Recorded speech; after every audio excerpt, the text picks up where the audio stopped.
السلام عليكم ورحمة الله وبركاته.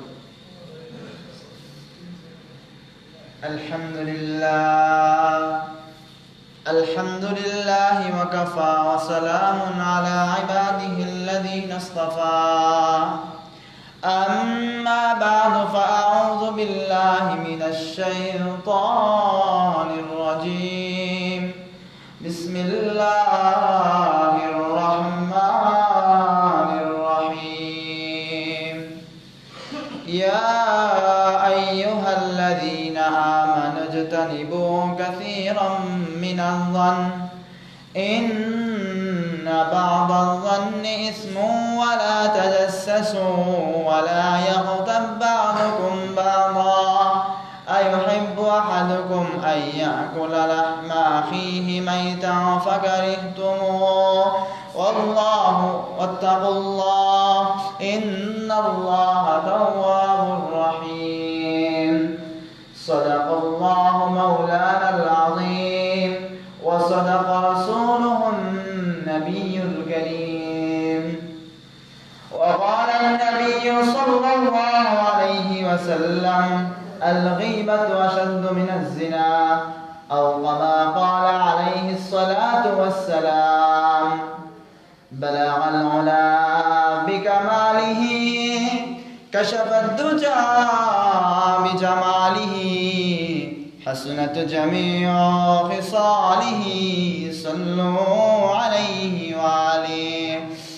اللهم صل على سيدنا مولانا محمد وعلى آل سيدنا مولانا محمد. মোহব্বতের সাথে দুরূদ শরীফ ইস্তেগফার করি।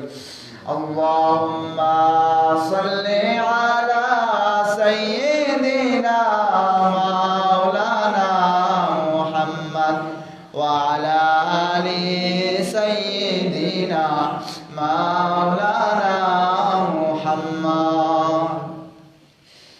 محترم হাজিরিন, আল্লাহ রাব্বুল আলামিনের দরবারে লাখো কোটি শুকরিয়া। মহান রব্বুল আলামিন আল্লাহ সুবহানাহু ওয়া তাআলা আপনাকে, আমাকে, আমাদের সবাইকে গত জুমার দিনের মতো আজকের জুমার দিনে একত্রিত হয়ে আল্লাহ তাআলার ঘরে এসে কিছু দিনই কথাবার্তা শোনার তৌফিক দান করে দিয়েছেন। সেজন্য দিল সে শুকরিয়া আদায় করি আলহামদুলিল্লাহ। মুহতারাম হাজিরিন, আমরা এই আয়াতটা জানি, প্রায় সময় এটা বলা হয় আল্লাহ রাব্বুল আলামিনের কালামে পাকের আয়াত, লা ইন শাকারতুম লা আযীদান্নাকুম ওয়া লা ইন কাফারতুম ইন্না আযাবি লাশাদীদ। হে বান্দারা, তোমরা যদি আমার নিয়ামত পেয়ে নিয়ামতের শুকরিয়া আদায় করো, আমি তোমাদের নিয়ামতকে বাড়িয়ে দেব। আর যদি নিয়ামত পেয়ে নিয়ামতের অস্বীকার করো, নিয়ামত ছিনিয়ে নেব এবং ভীষণ আযাব থাকবে, ভীষণ আযাব রয়েছে। সেজন্য দেখেন, আপনার আমার মতো অনেক মানুষ, অনেক মুসলমান কি নামাজ পড়ার সাধ্য হয় না, তৌফিক হয় না। হ্যাঁ, আল্লাহ রাব্বুল আলামিন আপনাকে আমাকে ভালোবাসেন বিদায়, আপনাকে আমাকে মহব্বত করেন বিদায় আল্লাহ রাব্বুল আলামিন তার ঘরে এসে কথাবার্তা শোনার তৌফিক দান করছেন। এই জন্য বুঝতে হবে যে আল্লাহ রাব্বুল আলামিন আপনাকে আমাকে অবশ্যই মহব্বত করেন। কারণ আমার মতো আরো বহু যুবক ভাইরা বিভিন্ন কাজে লিপ্ত, আপনাদের মতো অনেক মুরব্বিয়ানি কেরাম অসুস্থ, হ্যাঁ, কেউ হাসপাতালে ভর্তি, কেউ পেরেশানিতে আছেন, আসার তৌফিক হয় নাই, কিন্তু রব্বুল আলামিন আপনাকে আমাকে আসার তৌফিক দান করছেন। যাই হোক, আলহামদুলিল্লাহ, আল্লাহ তাআলা আমাদেরকে বুঝার তৌফিক দিক। তো মুহতারাম হাজিরিন, গত জুমার দিনে আপনাদের সামনে আমি পর্দার বিষয়ে আলোচনা করেছিলাম, পর্দা করার ব্যাপারে যতটুকু সম্ভব আলোচনা করেছি। তো আজকে আমি আপনাদের সামনে যে বিষয়টা কথা বলবো, আসলে এটা একটা গুনার বিষয় বলবো, যেমন এটা গুনাহ, এই গুনাহকে আমরা গুনাই মনে করি না এমন আমরা মানুষ আছি। আজকে আমি যে বিষয়টা আপনাদের সামনে কথা বলবো, এই বিষয়ে অনেকে এই জিনিসটা যে গুনাহ, হ্যাঁ, এই গুনাহ জানেই না। অনেকে জানা থাকলেও এটাকে গুরুত্ব দেয় না। কি সেটা ভাই? গীবত। আপনাদের দেশে কি বলে জানি না, মানে কথা লাগেনি এটাই বলে থাকি আপনাদের দেশে। আমাদের দেশে তাল লাগেনি বা মাই লাগেনি এমনই বলে। তো যাই হোক, মানে এই জিনিসটা ছোট, গীবত শব্দটা ছোট, কিন্তু অনেক অনেক বড় গুনাহ। কারণ দেখা গেছে, দেখবেন একজনের কাছ থেকে একজনের বিষয় আরেকজনের কাছে যখন বলা হয়, হ্যাঁ, যে কেউ, তখন দেখা গেছে যে একটা পরিবারের মধ্যে অশান্তি শুরু হয়। একজনে দোষ করে নাই, একজনে অন্যায় করে নাই, মানে এমনি এমনি একজনের নামে আরেকজনের কাছে যে বলা, এগুলো গুনাহ তো গুনাই, তাছাড়া এর কারণে দেখা গেছে একটা শান্তির, একটা সুন্দর পরিবার নষ্ট হয়ে যায়। কারণ কি, এই যে গীবত করছে, মনে করেন আমাদের বহু মা বোন আছে, আল্লাহ তাআলা আমাদেরকে বুঝতে, পর্দা আলাই মা বোনেরা, আমাদের সবার মধ্যে এই দোষটা। যেমন যদি ধরেন স্বামী স্ত্রীকে বলে যে আমি মিশরা এত টাকা জমাইছি বা যে কোনো কিছু, যদি না বলতে বলে ঠিক আছে বলবো না, তার সমস্যা নাই, কিন্তু পরে ঠিকই বলে দেয় আমাদের কাছে, অন্যজনের কাছে ঠিকই বলে দেয়, ঠিক না কাকা? কি বলে দেয়, যার কারণে দেখা গেছে যেটা সমস্যা হওয়ার আশঙ্কা ছিল, এই জন্য কি সমস্যা হয়, ফিতনা সৃষ্টি হয়, ঝগড়াঝাটি হয়, ভালো সম্পর্ক নষ্ট হয়ে যায়। এই জন্য এই গীবত থেকে বাঁচতে হবে। এই নামাজ পড়লাম, রোজা রাখলাম, কিন্তু আমি অমুকের নামে তমুকের নামে নিয়ে সারাদিন আমার চলছেই, কি কাকা কথা বলেন না? এই যদি নামাজ পড়ি, তিলাওয়াত করি, রোজা রাখি, এটার কোনো ফায়দা হবে যদি আমি গীবত করে বেরাই মানুষের নামে? ঠিক আছে, একজনে ভুল করতেই পারে, কিন্তু তাকে কি তার সাথে সরাসরি মুজাকারা করা, যে ভাই নামাজটা বা এটা তো এমন না, এভাবে। এখন আমি ওর নামে আমি ওকে বুঝাতে না যাইয়া আমি বুঝাইলাম না, হ্যাঁ শিখাই দিলাম না, আমি মানুষের কাছে বলতেই থাকলাম যে এই মানুষটা এটা করছে এতে একজনের ফায়দা হলো নাকি ক্ষতি হলো? ভাই ক্ষতি হলো না? একটা মানুষ ভুল করতেছে, স্বাভাবিক, মানুষ মাত্রিক ভুল, মানুষের ভুল হইতেই পারে।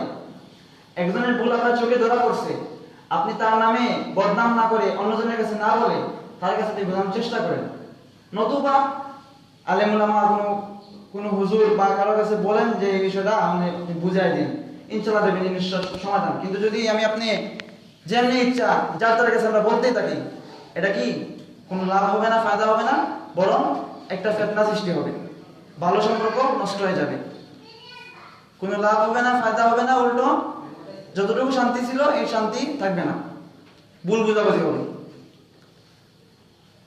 আমরা দেখেন আমাদের সমাজে যদি কোনো জিনা হয়, আমরা নিউজ পাই যে অন্য জায়গায় জিনা হয়েছে, তো এটা যখন শুনি আমাদের খারাপ লাগে না? আমরা ঘৃণা করি না?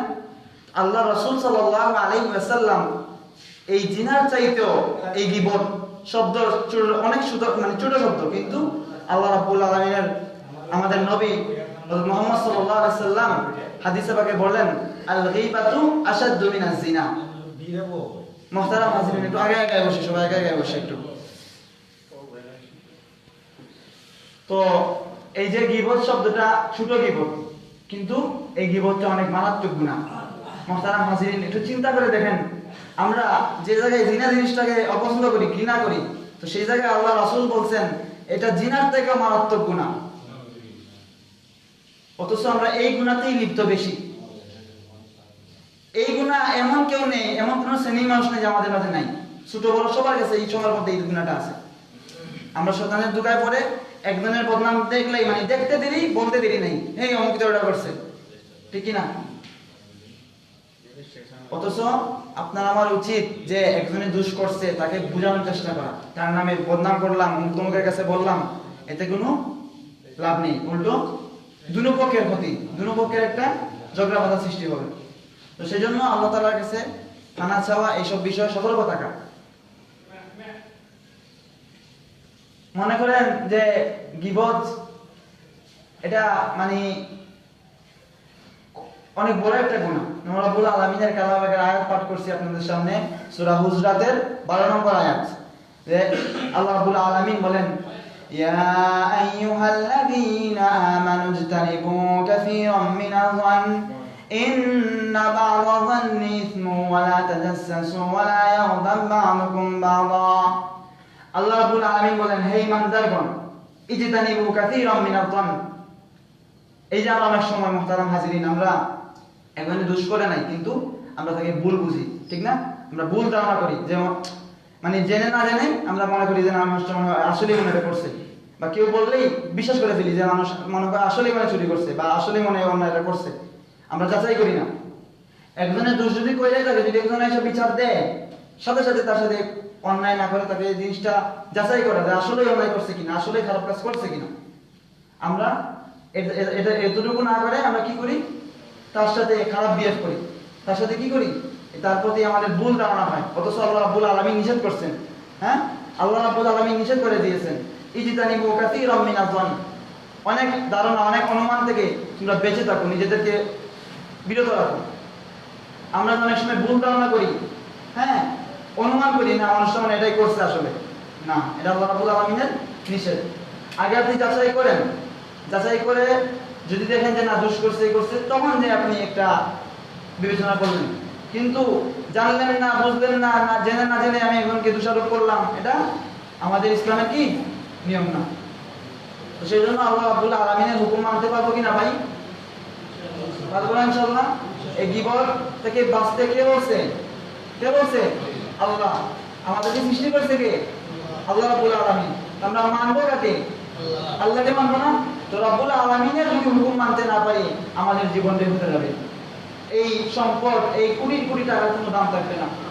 কিন্তু আপনি আমি যদি আল্লাহর হুকুমকে মানি, বিশেষ করে আল্লাহর যে হুকুমগুলা না মানলেই নয়, এগুলো যদি আমরা মেনে চলি, আমাদের আর্থিক অবস্থা হতে পারে খারাপ, অল্প ঘর থাকতে পারে টিনের, কোনো সমস্যা নেই।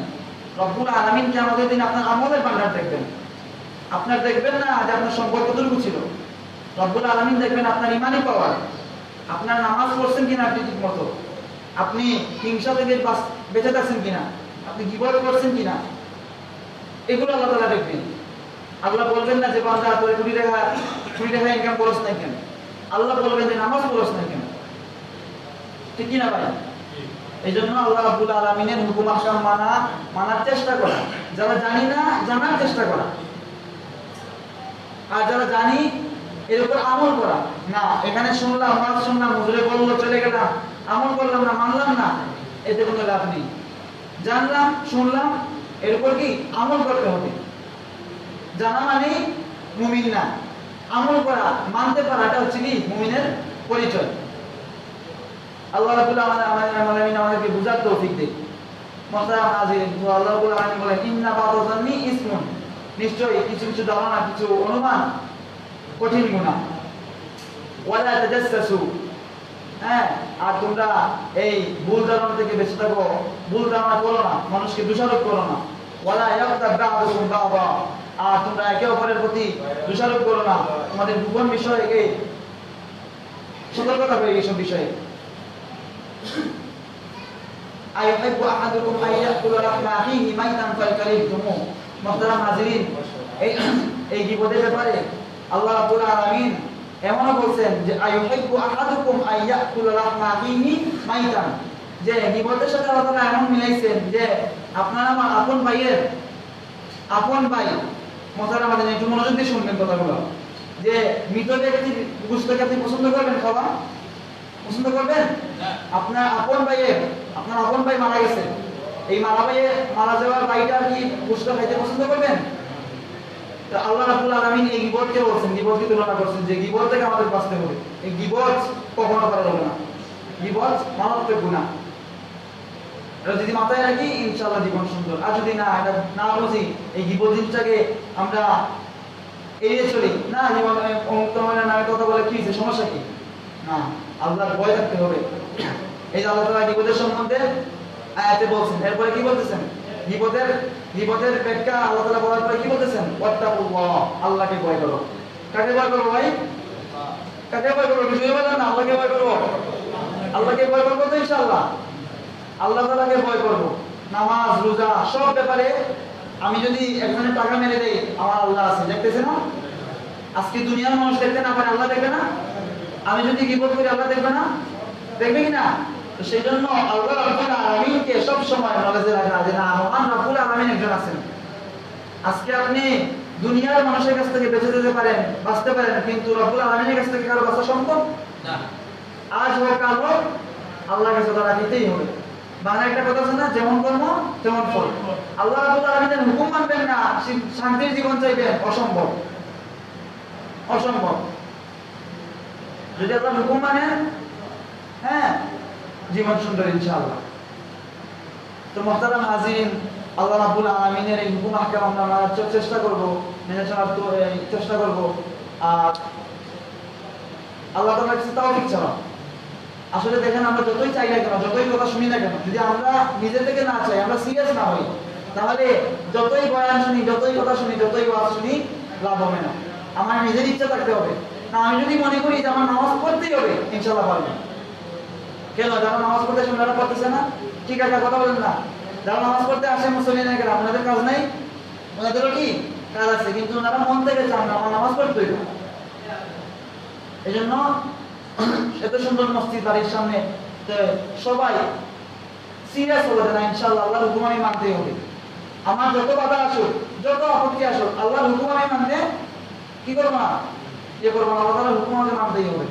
তো রব্বুল আলামিন আপনাকে আমাকে বুঝার তৌফিক দেখ, আর আল্লাহ রাব্বুল আলামিন আমাদেরকে তার হুকুম আহকাম মেনে চলার তৌফিক দান করুক। আর যে সমস্ত হুকুম আহকাম না মানলেই নয়, সেগুলো বিশেষ করে মানার চেষ্টা করা। অনেকে আছে যে নামাজ পড়ার ক্ষেত্রে আমাদের জন্য সূরা শুদ্ধ নাই, তাই না? অনেকেই মনে করেন যে বয়স হয়ে গেছে, এখন সূরা কেমনে শিখবো? না, বয়স হলেও আপনার চেষ্টা করা, আপনার আমার চেষ্টা করা। যারা যুবক ভাই আছি, আপনাদের উদ্দেশ্যে বলতে চাই, সকালে তো আলহামদুলিল্লাহ মক্তবে অনেকে আসেন ছোট ছোট, যারা বড় বড় আছেন ভাই বাজার যুবক, তারা যদি শিখতে চান ইনশাআল্লাহ আসবেন। সকালে যদি আপনাদের লজ্জা লাগে, আপনারা অন্য সময় আসবেন, ইনশাআল্লাহ আমি আমার সাধ্য অনুযায়ী শিখিয়ে দেবো। কারণ দেখেন, কোরআন যদি আজকে না পারি, আজকে যদি মুসলমান যদি কোরআন করতে না পারি, এর চেয়ে আশ্চর্যের কিছু নেই। নাকি ভুল বললাম? আমাদের কোরআন শরীফ পড়তে পারলাম না, এর চেয়ে কোনো আশ্চর্যের বিষয় আছে? এজন্য সূরা শুদ্ধ করা, আল্লাহ রাব্বুল আলামিনের হুকুম আহকাম মানার জন্য যা কিছু আমাদের জানা দরকার, শেখা দরকার, চেষ্টা করা, তাবলীগের সময় দেওয়া, দ্বীনের কাজে সময় দেওয়া। তো রাব্বুল আলামিন দেখা গেছে যে ইনশাআল্লাহ যদি সময় নেই, এই দ্বীনের সাথে লেগে থাকি, আল্লাহ রাব্বুল আলামিন আপনার আমার জীবন সুন্দর করে দেবেন ইনশাআল্লাহ। তো কথা না বাড়িয়ে শেষ করতেছি, যেহেতু কথা আছে মনে হয় কমিটির, তো সেজন্য এই আজকে এখানেই শেষ করতেছি। আল্লাহ রাব্বুল আলামিন আপনাকে আমাকে যা শুনলাম এবং বললাম তারপর আমার তৌফিক দেখ, আর আপনাদের কাছে মাফ চেয়ে নেব যদি কোনো ধরনের কোনো ভুল ত্রুটি পেয়ে থাকেন, দয়া করে মাফ করবেন। ইনশাআল্লাহ আস্তে আস্তে আরো চেষ্টা করবো আপনাদের সামনে ভালো ভালো কথা বলার। আল্লাহ রাব্বুল আলামিন আপনাকে আমাকে সবাইকে তৌফিক দান করুন। ক্বাবলা জুমআ আচারের কাছে সুন্নাত নামাজ পড়েন।